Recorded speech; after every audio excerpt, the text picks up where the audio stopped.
ಸ್ನೇಹಿತರೆ, ಈ ವಿಡಿಯೋ ನೋಡ್ತಾ ಇರುವಂತಹ ಪ್ರತಿಯೊಬ್ಬರಿಗೂ ಕೂಡ ಡೆಲಿವರಿ ಬಾಯ್ ಅಂದರೆ ಏನು ಅಂತ ಗೊತ್ತಿರುತ್ತೆ. ಮೈ ಮೇಲೆ ಒಂದು ಬ್ಯಾಗ್ನ ತಗೊಂಡಿರ್ತಾನೆ, ನಿಮ್ಮ ಮನೆ ಹತ್ರ ಬರ್ತಾನೆ. ಮೊದಲು ಫೋನ್ ಮಾಡ್ತಾನೆ, ಸರ್ ನೀವೊಂದು ಐಟಮ್ಗೆ ಬುಕ್ ಮಾಡಿದ್ರಿ, ಆರ್ಡರ್ ಮಾಡಿದ್ರಿ, ಪಾರ್ಸಲ್ ಬಂದಿದೆ ಅಂತ ಹೇಳ್ತಾನೆ. ನಿಮಗೆ ಇಷ್ಟ ಆದರೆ ಆ ಪಾರ್ಸಲನ್ನು ತಗೋತೀರಾ, ಇಲ್ಲಾಂದರೆ ಬೇಡ ಕಣಪ್ಪ ವಾಪಸ್ ತೊಗೊಂಡು ಹೋಗು ಅಂತ ವಾಪಸ್ ಕಳಿಸ್ತೀರಾ. ಪಾಪ ಡೆಲಿವರಿ ಬಾಯ್ ಅದನ್ನು ಏನೂ ಮಾತಾಡಲ್ಲ, ಸುಮ್ಮನೆ ವಾಪಸ್ ತೊಗೊಂಡು ಹೋಗ್ತಾನೆ. ಸ್ನೇಹಿತರೆ, ಇದೇ ಥರ ಒಬ್ಬ ಡೆಲಿವರಿ ಬಾಯ್ ಇರ್ತಾನೆ. ಇವನಿಗೆ ಒಂದು ಐಫೋನ್ ತಗೋಬೇಕು ಅಂತ ಆಸೆ ಇರುತ್ತೆ, ಆದರೆ ಕೈಯಲ್ಲಿ ದುಡ್ಡಿರಲ್ಲ. ಸ್ನೇಹಿತರೆ, ಈ ಡೆಲಿವರಿ ಬಾಯ್ ಈ ಐಫೋನನ್ನು ಪಡ್ಕೊಳ್ಳೋದಕ್ಕೆ ಏನೇನೆಲ್ಲ ಮಾಸ್ಟರ್ ಪ್ಲ್ಯಾನ್ ಮಾಡ್ತಾನೆ, ಏನೆಲ್ಲ ಗೇಮ್ ಆಡ್ತಾನೆ, ಏನೆಲ್ಲ ಕ್ರೈಮ್ ಮಾಡ್ತಾನೆ, ಕೊನೆಯಲ್ಲಿ ಯಾವ ಥರ ಸಿಕ್ಕಾಕೋತಾನೆ, ಇದನ್ನೆಲ್ಲ ತಿಳ್ಕೊಳ್ಳೋದಕ್ಕೆ ಕಥೆನ ಪೂರ್ತಿ ನೋಡಿ.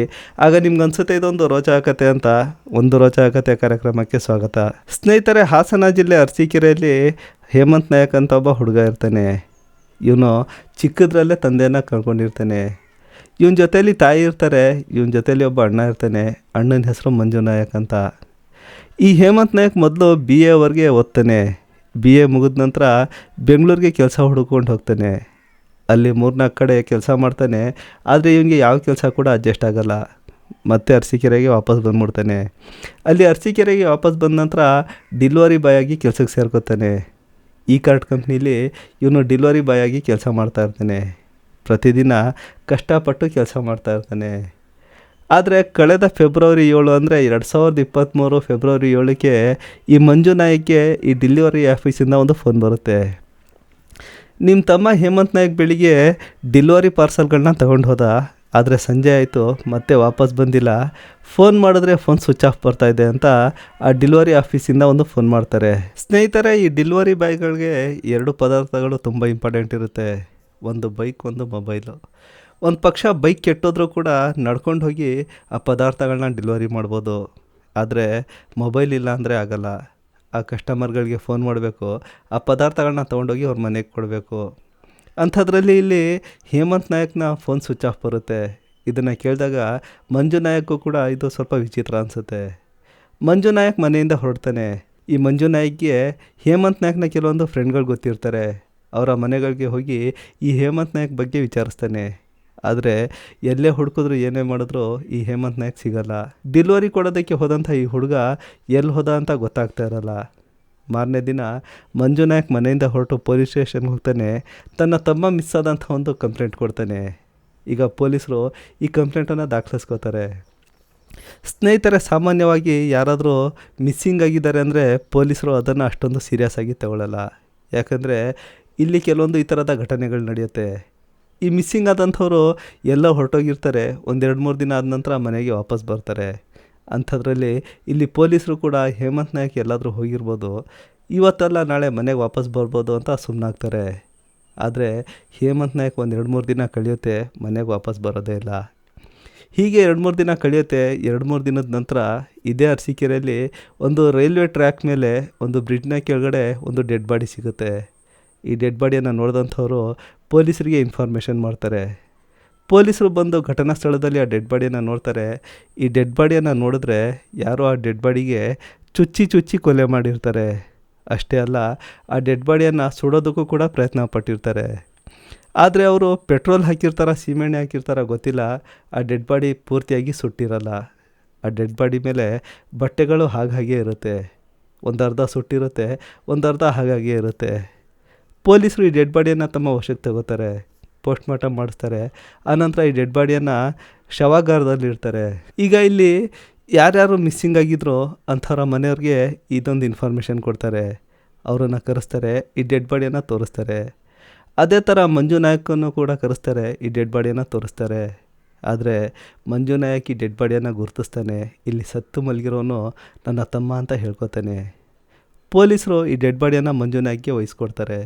ಮಂಜು ನಾಯಕ್ ಈ ಡೆಡ್ ಬಾಡಿಯನ್ನು ತೊಗೊಂಡೋಗಿ ಅಂತ್ಯ ಸಂಸ್ಕಾರ ಮಾಡಿ ಮುಗಿಸ್ತಾನೆ. ಪೊಲೀಸರು ಮಂಜು ನಾಯಕ್ಗೆ ಕೇಳ್ತಾರೆ, ಈ ಹೇಮಂತ್ ನಾಯ್ಗೆ ಯಾರಾದರೂ ದುಶ್ಮನ್ಗಳಿದ್ರ, ಯಾರ ಜೊತೆನಾದರೂ ದ್ವೇಷ ಇತ್ತಾ ಅಂತ. ಆದರೆ ಈ ಹೇಮಂತ್ ನಾಯ್ಗೆ ಯಾರ ಜೊತೆನೂ ಕೂಡ ದ್ವೇಷ ಇರಲ್ಲ. ಹೇಮಂತ್ ನಾಯಕ್ ಮನೆಯಿಂದ ಹೊರಡ್ತಾನೆ, ಡೆಲಿವರಿ ಆಫೀಸ್ಗೆ ಹೋಗ್ತಾನೆ. ತನ್ನ ಪಾರ್ಸಲ್ಗಳು ಏನಿರುತ್ತೋ ಅದನ್ನು ತೊಗೊಂಡು ಯಾರ್ಯಾರಿಗೆ ಪಾರ್ಸಲ್ ಕೊಡಬೇಕು ಅದನ್ನು ಕೊಡ್ತಾನೆ, ಮನೆಗೆ ವಾಪಸ್ ಬರ್ತಾನೆ. ಇವೊಂದು ಇಷ್ಟೇ ದಿನಚರಿ. ಇವನಿಗೆ ಯಾರೂ ಕೂಡ ಫ್ರೆಂಡ್ಗಳು ಕೂಡ ಇರಲ್ಲ.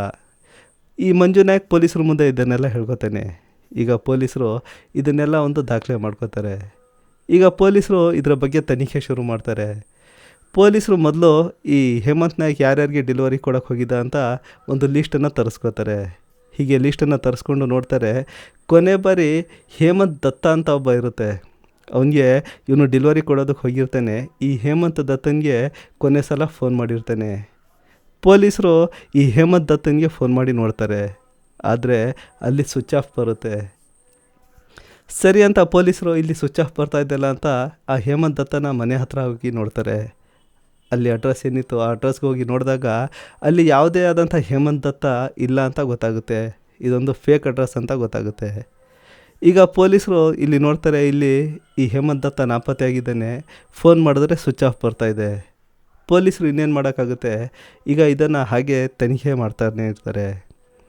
ಈ ಪೊಲೀಸರಿಗೆ ಯಾರ್ಯಾರಿಗೆ ಅನುಮಾನ ಬರುತ್ತೆ ಅಂಥವ್ರನ್ನ ಕರೆದು ವಿಚಾರಣೆ ಮಾಡ್ತಾ ಇರ್ತಾರೆ. ಆದರೆ ಪೊಲೀಸರಿಗೆ ಯಾವುದೇ ಆದಂಥ ಒಂದು ರಿಸಲ್ಟ್ ಸಿಗ್ತಾರಲ್ಲ. ಆದರೂ ಕೂಡ ಪೊಲೀಸರು ತಮ್ಮ ತನಿಖೆನ ಮುಂದುವರಿಸಿರ್ತಾರೆ. ಇದೇ ಥರ ಅರಸೀಕೆರೆಯಲ್ಲಿ ಒಂದು ರಾತ್ರಿ ಪೊಲೀಸರು ಪೆಟ್ರೋಲಿಂಗ್ ಮಾಡ್ತಾ ಇರ್ತಾರೆ. ಪೊಲೀಸರು ತಮ್ಮ ಜೀಪಲ್ಲಿ ಓಡಾಡ್ತಾ ಇದ್ದಾಗ ಒಬ್ಬ ಯುವಕ ತನ್ನ ಬ್ಯಾಗನ್ನು ಹೊತ್ಕೊಂಡು ಗಾಬರಿಯಾಗಿ ಹೋಗ್ತಾ ಇರ್ತಾನೆ. ಪೊಲೀಸರು ಈ ಯುವಕನನ್ನು ನೋಡಿದ್ರೆ ಇವನೇನೋ ಕಳ್ಳ ಇರ್ಬೋದು, ಅದಕ್ಕಾಗಿ ಇಷ್ಟೊಂದು ಗಾಬರಿಯಾಗಿ ಹೋಗ್ತಾ ಇದ್ದಾನೆ ಅಂತ ಅನಿಸುತ್ತೆ. ಪೊಲೀಸರು ಆ ಯುವಕನನ್ನು ತಡೀತಾರೆ. ಏನಪ್ಪ ಇಷ್ಟೊಂದು ಗಾಬರಿಯಾಗಿ ಎಲ್ಲಿ ಹೋಗ್ತಾ ಇದೆಯಾ ಅಂತ ಕೇಳ್ತಾರೆ. ಆಗ ಈ ಯುವಕ ಹಿಂದೆ ಬ್ಯಾಗ್ನ ತಗೊಂಡಿರ್ತಾನೆ. ಸರ್ ಇಲ್ಲ, ನಾನು ಯಾವುದೋ ಒಂದು ಟೂರ್ಗೆ ಹೋಗ್ತಾ ಇದ್ದೀನಿ ಅಂತ ಹೇಳ್ತಾನೆ. ಈಗ ಪೊಲೀಸರ ಪ್ರಕಾರ ಇವನು ಟೂರ್ಗೆ ಹೋಗ್ತಾ ಇದ್ದಾನೆ ಅಂದರೆ ಈ ಬ್ಯಾಗಲ್ಲಿ ಬಟ್ಟೆಗಳಿರಬೇಕು, ಟೂತ್ ಬ್ರಷು, ಪೇಸ್ಟು, ಈ ಥರದ ಸಾಮಾನುಗಳಿರಬೇಕು. ಸರಿ ನಿನ್ನ ಬ್ಯಾಗ್ ತೋರಿಸು ಅಂತ ನೋಡ್ತಾರೆ. ಆ ಬ್ಯಾಗನ್ನು ಓಪನ್ ಮಾಡಿ ನೋಡಿದ್ರೆ ಅದರಲ್ಲಿ 4 ಜೊತೆ ಹೊಸ ಚಪ್ಪಲಿ, 4 ಜೊತೆ ಶೂಗಳಿರುತ್ತೆ. ಇವ್ನು ನೋಡಿದ್ರೆ ಟೂರ್ಗೆ ಹೋಗ್ತೀನಿ ಅಂತ ಹೇಳ್ತಾ ಇದ್ದಾನೆ. ಈ ಬ್ಯಾಗಲ್ಲಿ ನೋಡಿದ್ರೆ ಚಪ್ಪಲಿ, ಶೂಗಳು ತುಂಬ್ಕೊಂಡು ಹೋಗ್ತಾ ಇದ್ದಾನಲ್ಲ, ಇವ್ನು ಟೂರ್ಗೆ ಹೋಗ್ತಾ ಇಲ್ಲ, ಇವನೇನೋ ಸುಳ್ಳು ಹೇಳ್ತಾ ಇದ್ದಾನೆ ಅಂತ ಪೊಲೀಸರಿಗೆ ಅನಿಸುತ್ತೆ. ಇನ್ನೊಂದು ಆ ಹುಡುಗ ಮಾತಾಡೋವಾಗ ಒಂಥರ ಗಾಬರಿಯಾಗಿ ಮಾತಾಡ್ತಾ ಇರ್ತಾನೆ. ಪೊಲೀಸರ ಜೊತೆ ಮಾತಾಡೋದಕ್ಕೆ ಹೆದರ್ತಾ ಇರ್ತಾನೆ. ಪೊಲೀಸರಿಗೆ ಅನುಮಾನ ಬರುತ್ತೆ. ಈ ಹುಡುಗನನ್ನು ಎತ್ಕೊಂಡೋಗಿ ಪೊಲೀಸ್ ಸ್ಟೇಷನಲ್ಲಿ ವಿಚಾರಣೆ ಮಾಡ್ತಾರೆ. ಇದಕ್ಕೂ ಮೊದಲು ಪೊಲೀಸರು ಅಲ್ಲಿ ಮಿಸ್ಸಿಂಗ್ ಆಗಿದ್ದಂಥ ಆ ಹೇಮಂತ್ ನಾಯಕ್ನ ಆ ಪಾರ್ಸಲ್ಗಳೇನಿತ್ತು ಅಂತ ಒಂದು ಲಿಸ್ಟ್ ನೋಡ್ತಾರೆ. ಹೀಗೆ ನೋಡಿದಾಗ ಆ ಹೇಮಂತ್ ನಾಯಕ್ ಅವತ್ತು ಪಾರ್ಸಲ್ ಕೊಡೋಕ್ಕೆ ಹೋದಾಗ ಕೊನೆ ಬಾರಿ ಕೆಲವೊಂದು ಚಪ್ಪಲಿಗಳಿರುತ್ತೆ, ಶೂಗಳಿರುತ್ತೆ, ಒಂದು ಐಫೋನ್ ಇರುತ್ತೆ. ಇಲ್ಲಿ ಈ ಹೇಮಂತ್ ದತ್ತ ಅಂದರೆ ಈಗ ಸಿಗಾಕೊಂಡಿದ್ದಂಥ ಹುಡುಗನ ಹೆಸರು ಕೂಡ ಹೇಮಂತ್ ದತ್ತ. ಇವನು ಕೂಡ ತನ್ನ ಬ್ಯಾಗಲ್ಲಿ ಶೂ ಮತ್ತು ಚಪ್ಪಲಿಗಳನ್ನ ಹೊತ್ಕೊಂಡು ಹೋಗ್ತಾ ಇದ್ದ. ಹಾಗಾದರೆ ಇಲ್ಲಿ ಏನೋ ಒಂದು ಮಿಸ್ ಆಗ್ತಾಯಿದೆ, ಇವನೇನೋ ಒಂದು ಸುಳ್ಳು ಹೇಳ್ತಾ ಇದ್ದಾನೆ ಅಂತ ಪೊಲೀಸರು ಈ ಹೇಮಂತ್ ದತ್ತನಿಗೆ ಸ್ವಲ್ಪ ಸ್ಕ್ರೂ ಡ್ರೈವರ್ ಟೈಟ್ ಮಾಡಿ ವಿಚಾರಣೆ ಮಾಡ್ತಾರೆ. ಆಗ ಆ ಹೇಮಂತ್ ದತ್ತ ಆವತ್ತು ನಡೆದಂಥ ಘಟನೆ ಏನು ಅಂತ ಹೇಳೋದಕ್ಕೆ ಶುರು ಮಾಡ್ತಾನೆ. ಆವತ್ತು ಹೇಮಂತ್ ನಾಯಕ್ ಅಂದರೆ ಆವತ್ತು ಆ ಡೆಲಿವರಿ ಕೊಡೋಕ್ಕೆ ಹೋದಂಥ ಹುಡುಗನ ಹೆಸರು ಹೇಮಂತ್ ನಾಯಕ್. ಈ ಪಾರ್ಸಲನ್ನು ತರಿಸ್ಕೊಂಡಂಥವನ ಹೆಸರು ಹೇಮಂತ್ ದತ್ತ ಅಂತ. ಈಗ ಹೇಮಂತ್ ದತ್ತ ಪೊಲೀಸರು ಮುಂದೆ ಕೂತಿದ್ದಾನೆ. ಆವತ್ತು ಏನೇನು ನಡೀತು ಅಂತ ಈಗ ಒಂದು ಕಡೆಯಿಂದ ಹೇಳೋದಕ್ಕೆ ಶುರು ಮಾಡ್ತಾನೆ. ಈ ಹೇಮಂತ್ ದತ್ತ ಕೂಡ ಒಂದು ಕಾಲದಲ್ಲಿ ಡೆಲಿವರಿ ಬಾಯ್ ಆಗಿರ್ತಾನೆ. ಇವನ್ ಸ್ಟೋರಿ ಕೂಡ ಸೇಮ್ ಅದೇ ಹೇಮಂತ್ ನಾಯಕ್ ಥರನೇ ಇರುತ್ತೆ. ಇವನಿಗೂ ತಂದೆ ತೀರ್ಕೊಂಡಿರ್ತಾರೆ, ಇವನಿಗೂ ಒಬ್ಬ ಅಣ್ಣ ಇರ್ತಾನೆ, ಇವನ ಜೊತೆ ತಾಯಿ ಇರ್ತಾರೆ. ಆದರೆ ಈ ಹೇಮಂತ್ ದತ್ತ ಮತ್ತು ಹೇಮಂತ್ ನಾಯಕ್ನ ಸ್ಟೋರಿಲಿ ಸ್ವಲ್ಪ ಡಿಫ್ರೆನ್ಸ್ ಏನಿರುತ್ತೆ ಅಂದರೆ, ಈ ಹೇಮಂತ್ ನಾಯಕ್ ಸ್ವಲ್ಪ ಕಷ್ಟಪಟ್ಟು ದುಡಿಯೋನು, ಆದರೆ ಈ ಹೇಮಂತ್ ದತ್ತ ಸೋಮಾರಿ. ಇವನು ಕೂಡ ಈ ಥರ ಡೆಲಿವರಿ ಆಫೀಸ್ಗೆ ಸೇರ್ಕೊಂಡಿರ್ತಾನೆ. ಸ್ವಲ್ಪ ದಿನ ಕೆಲಸ ಮಾಡಿ ನೋಡ್ತಾನೆ. ಆದರೆ 30-40 ರೂಪಾಯಿಗೆ ಮನೆ ಹತ್ರ ಹೋಗಬೇಕು ಅಂತ ಆ ಕೆಲಸ ಬಿಟ್ಬಿಡ್ತಾನೆ. ಈಗ ಇವನು ಕೆಲಸ ಬಿಟ್ಬಿಟ್ಟಿದ್ದಾನೆ ಅಂತ ಈ ಹೇಮಂತ್ ದತ್ತನ ಅಣ್ಣ ಮತ್ತು ತಾಯಿ ಇವನ ಜೊತೆ ಜಗಳ ಆಡ್ತಾರೆ. ನೀನು ಕೆಲಸ ಮಾಡದೆ ಮನೇಲಿ ಕೂತ್ಕೊಂಡೆ ಹೇಗೆ, ಏನಾದರೂ ಒಂದು ಕೆಲಸ ಮಾಡಬೇಕು, ಒಂದು 4 ಕಾಸು ಸಂಪಾದನೆ ಮಾಡ್ಕೊಂಡು ಬರಬೇಕು ಅಂತ. ಆದರೆ ಎಷ್ಟೇ ಹೇಳಿದ್ರು ಈ ಹೇಮಂತ್ ದತ್ತ ಕೆಲಸಕ್ಕೆ ಹೋಗ್ತಾ ಇರಲ್ಲ. ಇದೇ ಮಾತಿಗೆ ಈ ಅಣ್ಣ ಮತ್ತು ಈ ಹೇಮಂತ್ ದತ್ತನ ತಾಯಿ ಈ ಹೇಮಂತ್ ದತ್ತನನ್ನು ಮನೇಲಿ ಬಿಟ್ಟು ಹಾಗೆ ಹೊರಟೋಗ್ತಾರೆ. ನೀನು ಒಬ್ಬನೇ ಜೀವನ ಮಾಡು, ನಾವೆಲ್ಲಾದರೂ ಜೀವನ ಮಾಡ್ತೀವಿ ಅಂತ. ಈಗ ಈ ಹೇಮಂತ್ ದತ್ತ ಮನೇಲಿ ಒಬ್ಬನೇ ಇರ್ತಾನೆ. ಈಗ ಇವನು ಅಲ್ಲಿ ಹಾಗೀಗೆ ಅಡ್ಜಸ್ಟ್ ಮಾಡಿಕೊಂಡು ಅಲ್ಲಿ ಊಟ ಮಾಡಿಕೊಂಡು ಜೀವನ ಸಾಗಿಸ್ತಾ ಇರ್ತಾನೆ. ಆದರೆ ಈ ಹೇಮಂತ್ ದತ್ತನಿಗೆ ಒಂದು ಶೋಕಿ ಇರುತ್ತೆ. ಅದೇನೆಂದರೆ ಐಫೋನ್ ಶೋಕಿ. ಇವನು 1 ರೂಪಾಯಿ ಕೂಡ ಸಂಪಾದನೆ ಮಾಡ್ತಾಯಿಲ್ಲ, ಆದರೆ ಇವನಿಗೆ ಐಫೋನ್ ಬೇಕು. ಇವನು ಮೊದಲು ನೆಟ್ಟಲ್ಲಿ ಐಫೋನ್ ಎಲ್ಲೆಲ್ಲಿ ಹೇಗೆ ಸಿಗುತ್ತೆ ಅಂತ ನೋಡ್ತಾನೆ.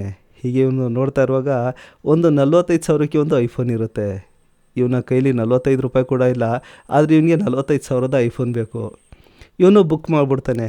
ಬುಕ್ ಮಾಡಿಬಿಟ್ಟು ಕ್ಯಾಶ್ ಆನ್ ಡೆಲಿವರಿ ಆಪ್ಷನನ್ನು ಓಕೆ ಕೊಟ್ಟಿರ್ತಾನೆ. ಆ ಐಫೋನ್ ಇವನ ಮನೆ ಹತ್ರ ಬಂದಾಗ ಇವನು 45,000 ಕ್ಯಾಶ್ ಕೊಟ್ಟು ಆ ಐಫೋನನ್ನು ಇಸ್ಕೋಬೇಕು. ಈಗ ಸರಿ ಅಂತ ಆ ಐಫೋನ್ ಬರೋಂಥ ದಿನ ಕೂಡ ಬಂದ್ಬಿಡುತ್ತೆ. ಇವನು ಅಲ್ಲಿ ಸಾಲ ಕೇಳಿ ನೋಡ್ತಾನೆ, ಸಾಲ ಸಿಗಲ್ಲ. ಇವನು ಅಲ್ಲಿ ಕಳ್ತನ ಮಾಡೋದಕ್ಕೆ ಹೋಗ್ತಾನೆ, ಕಳ್ತನ ಕೂಡ ಮಾಡೋಕ್ಕಾಗಲ್ಲ. ಆದರೆ ಐಫೋನ್ ಡೆಲಿವರಿ ಇವತ್ತು ಬಂದೇ ಬಿಡುತ್ತೆ. ಈಗ ಈ ಹೇಮಂತ್ ದತ್ತನಿಗೆ ಆ ಐಫೋನ್ ಬೇಕೇ ಬೇಕು. ಏನು ಮಾಡಬೇಕು ಅಂತ ಯೋಚನೆ ಮಾಡ್ತಾನೆ. ಈಗ ಇವನೊಂದು ಪ್ಲ್ಯಾನ್ ರೆಡಿ ಮಾಡಿ ಇಟ್ಕೊಂಡಿರ್ತಾನೆ. ಸಂಜೆ ಹೊತ್ತಾಗ್ತಾ ಬಂದಿರುತ್ತೆ. ಆ ಕಡೆಯಿಂದ ಹೇಮಂತ್ ನಾಯಕ ಫೋನನ್ನು ತಗೊಂಡು ಇವನ ಮನೆ ಹತ್ರ ಬರ್ತಾನೆ. ಸರ್, ನಿಮ್ಮದು ಪಾರ್ಸಲ್ ಬಂದಿದೆ, ಈ ಥರ ನಾನು ಇಲ್ಲಿ ನಿಂತಿದ್ದೀನಿ ಅಂತ ಹೇಳ್ತಾನೆ. ಅಲ್ಲಿ ಹೇಮಂತ್ ದತ್ತ ಒಂದು ಕೆಲಸ ಮಾಡಿರ್ತಾನೆ. ಅಡ್ರೆಸ್ ಮಾತ್ರ ಫೇಕ್ ಕೊಟ್ಟಿರ್ತಾನೆ, ಫೋನ್ ನಂಬರ್ ಮಾತ್ರ ಸರಿಯಾಗಿ ಕೊಟ್ಟಿರ್ತಾನೆ. ಅವ್ನು ಯಾವುದೋ ಒಂದು ಅಡ್ರೆಸ್ಗೆ ಹೋಗಿ ಫೋನ್ ಮಾಡ್ತಾನೆ. ಇಲ್ಲ, ನೀವು ನಿಂತಿರೋ ಅಡ್ರೆಸ್ ತಪ್ಪು, ಇಂಥ ಕಡೆ ಬನ್ನಿ ಅಂತ ಆ ಹೇಮಂತ್ ನಾಯಕ್ನ ಈ ಹೇಮಂತ್ ದತ್ತ ಕರೆಸ್ಕೊತಾನೆ. ಆ ಹುಡುಗ ಬರ್ತಾನೆ, ಪಾರ್ಸಲ್ ತೊಗೊಂಡು ಬ್ಯಾಗ್ ಹೊತ್ಕೊಂಡು ಬರ್ತಾನೆ. ಆ ಬಾಕ್ಸನ್ನು ಕೊಡೋದಕ್ಕೆ ಹೋಗ್ತಾನೆ. ಇವನ ಜಗ್ಲಿ ಮೇಲೆ ಅವ್ನು ಕುಂತಿರ್ತಾನೆ. ಒಳಗಡೆ ಬನ್ನಿ ಅಂತ ಒಳಗಡೆ ಕರ್ಕೋತಾನೆ. ಆ ಬಾಕ್ಸನ್ನು ಕೊಡೋಕ್ಕೆ ಹೋದಾಗ ಆ ಬಾಕ್ಸನ್ನು ನೀವೇ ಓಪನ್ ಮಾಡಿ, ಆ ಬಾಕ್ಸಲ್ಲಿ ಆ ಫೋನ್ ಇದೆಯಾ ಇಲ್ವೋ ನನಗೂ ಗೊತ್ತಿಲ್ಲ, ನೀವು ಮೋಸ ಮಾಡ್ಬೋದು ಅಂತ ಹೇಳ್ತಾನೆ. ಸರಿ ಅಂತ ಹೇಮಂತ್ ನಾಯಕ ಆ ಬಾಕ್ಸನ್ನು ಓಪನ್ ಮಾಡ್ತಾ ಇರ್ತಾನೆ. ಅಷ್ಟೊತ್ತಲ್ಲಿ ಹೇಮಂತ್ ದತ್ತ ಕಿಚನ್ಗೆ ಹೋಗ್ತಾನೆ.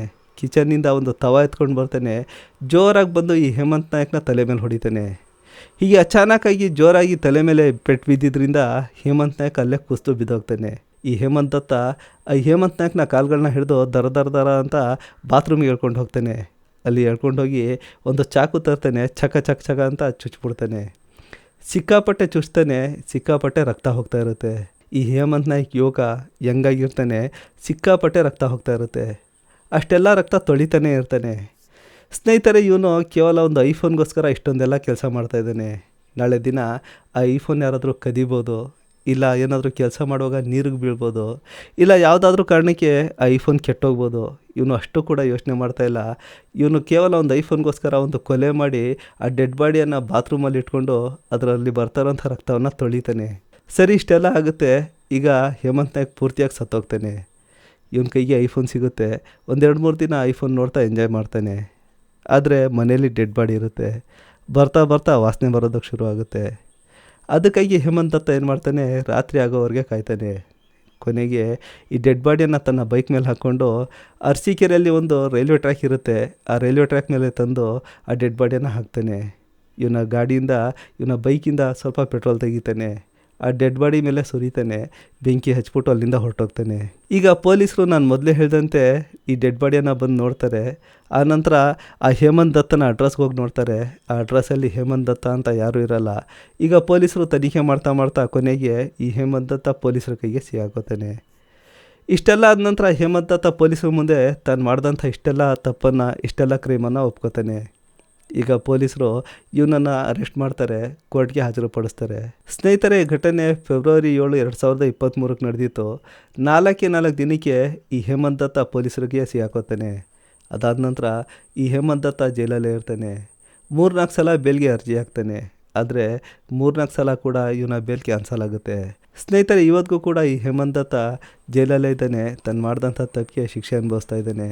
ಸ್ನೇಹಿತರೆ, ಕೇವಲ ಒಂದು ಐಫೋನ್ಗೋಸ್ಕರ ಈ ಹೇಮಂತ್ ದತ್ತ ಒಬ್ಬ ವ್ಯಕ್ತಿಯ ಜೀವ ತಗೋತಾನೆ.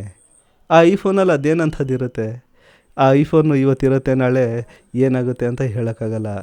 ಆದರೆ ಇವನು ಮಾಡಿದಂಥ ತಪ್ಪಿಗೆ ಎಷ್ಟು ವರ್ಷ ಶಿಕ್ಷೆ ಅನುಭವಿಸ್ಬೇಕು ಅಂತ ಇವನು ಮೊದಲೇ ಯೋಚನೆ ಮಾಡ್ತಾಯಿದ್ರೆ ಇದನ್ನೆಲ್ಲ ಮಾಡ್ತಾ ಇರಲಿಲ್ಲ. ಸ್ನೇಹಿತರೆ, ಈ ಡೆಲಿವರಿ ಬಾಯ್ಗಳೆಲ್ಲ ಸಾಮಾನ್ಯವಾಗಿ ಬಡವ್ರ ಮಕ್ಕಳು. ಸಾಮಾನ್ಯವಾಗಿ ಅಂತಲ್ಲ, ಶ್ರೀಮಂತರ ಮಕ್ಕಳು ಈ ಕೆಲಸ ಮಾಡಲ್ಲ. ಯಾಕೆಂದರೆ 30-40 ರೂಪಾಯಿ ಮಾತ್ರ ಸಿಗುತ್ತೆ ಒಂದು ಪಾರ್ಸಲ್ ತೊಗೊಂಡೋಗಿ ಕೊಟ್ಟರೆ. ಅದು ಆ ಪಾರ್ಸಲನ್ನು ಕೊಡುವಾಗ ಆ ಮನೇಲಿರುವಂಥ ನಾಯಿ ಬೊಗಳುತ್ತೆ. ಅಷ್ಟೇ ಅಲ್ಲ, ಆ ಪಾರ್ಸಲ್ ಇಸ್ಕೊಳ್ಳೋವಂಥ ಆ ಕಸ್ಟಮರ್ ಏನಿರ್ತಾರೆ ರಫ್ ಆಗಿ ಮಾತಾಡ್ತಾರೆ. 1-2 ರೂಪಾಯಿಗೋಸ್ಕರ ಜಗಳ ತೆಗಿತಾರೆ. ಇದನ್ನೆಲ್ಲ ತಡ್ಕೊಂಡ್ರೆ ಒಂದು ಪಾರ್ಸಲ್ ಕೊಟ್ಟಾಗ 30-40 ರೂಪಾಯಿ ಸಿಗುತ್ತೆ. ಸರಿ, ಪಕ್ಕದಲ್ಲಿದ್ದರೆ ಆರಾಮಾಗಿ 30-40 ರೂಪಾಯಿಗೋಸ್ಕರ ಒಂದೊಂದು ಪಾರ್ಸಲ್ ಕೊಡ್ತಾ ಹೋಗ್ಬೋದು. ಆದರೆ ಒಂದು ಮನೆ ಇಲ್ಲಿರುತ್ತೆ, ಇನ್ನೊಂದು ಮನೆ ಯಾವುದೋ ಒಂದು ಏರಿಯಾದಲ್ಲಿರುತ್ತೆ. ಈ 30-40 ರೂಪಾಯಿಗೋಸ್ಕರ ಅವರು ಇಲ್ಲಿಂದ ತೊಗೊಂಡು ಆ ಪಾರ್ಸಲನ್ನು ಆ ಮನೆಗೆ ತೊಗೊಂಡು ಹೋಗಬೇಕು. ಅವರು ಆ ಪಾರ್ಸಲನ್ನು ಇಸ್ಕೋತಾರ ಇಲ್ವಾ ಅದು ಗೊತ್ತಿರಲ್ಲ. ಸ್ನೇಹಿತರೆ, ನಾನು ಹೇಳಿದಂತೆ ಈ ಡೆಲಿವರಿ ಬಾಯ್ಗಳು ಬಡವ್ರ ಮಕ್ಕಳು. ಅವ್ರಿಗೆ ದಯವಿಟ್ಟು ಯಾರೂ ರಫಾಗಿ ಮಾತಾಡಬೇಡಿ, ಅವ್ರ ಜೊತೆ ಸ್ಮೂತಾಗಿ ನಡ್ಕೊಳ್ಳಿ. ಸ್ನೇಹಿತರೆ, ಇಲ್ಲಿ ಇನ್ನೊಂದು ಮಾತನ್ನು ಹೇಳೋದಕ್ಕೆ ಇಷ್ಟಪಡ್ತೀನಿ. ನಾನು ಸುಮಾರು ದಿನದಿಂದ ವೀಡಿಯೋಗಳನ್ನ ಮಾಡಿರಲಿಲ್ಲ. ಯಾಕಂದರೆ 2 ವರ್ಷದಿಂದ ಕಂಟಿನ್ಯೂ ಆಗಿ ವೀಡಿಯೋ ಮಾಡ್ತಾಯಿದ್ದೆ.